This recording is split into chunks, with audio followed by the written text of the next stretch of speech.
Well, hello there. Ever heard the one about the city slicker who moved to the countryside? He was so used to the city life that the first time he saw a chicken, he asked his neighbor, "What breed of pigeon is that?" Now, imagine being that city slicker. Let's call him Raju.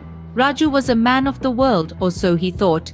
He'd traveled through the concrete jungles of Mumbai and Delhi, but the actual jungle? That was uncharted territory. Raju decided to take the plunge and move to a quaint little village. He packed up his designer clothes, his fancy gadgets, and his beloved espresso machine. But what he didn't pack was his knowledge of the countryside. When he arrived, he was in for a rude awakening. On his first day, he woke up to the melodious sound of cows. What is this, an alarm clock with a farm theme? He thought to himself. Little did he know, it was actually his new neighbors, the cows from the nearby dairy. Then came the time to eat.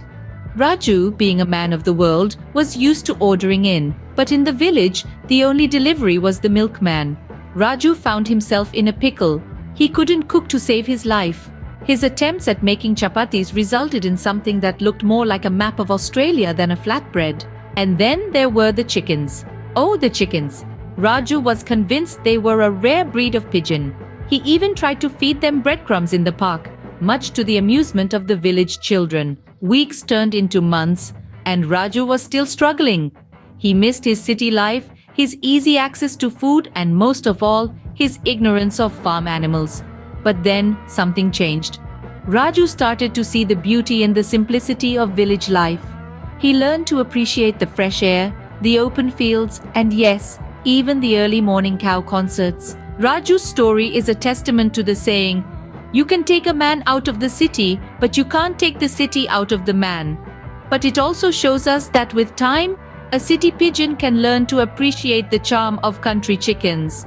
So remember, the next time you find yourself in a new situation, don't be like Raju. Do your homework, or else you too might end up asking someone what breed of pigeon their chicken is. And now, as we wrap up this hilarious journey, let's not forget the moral of the story.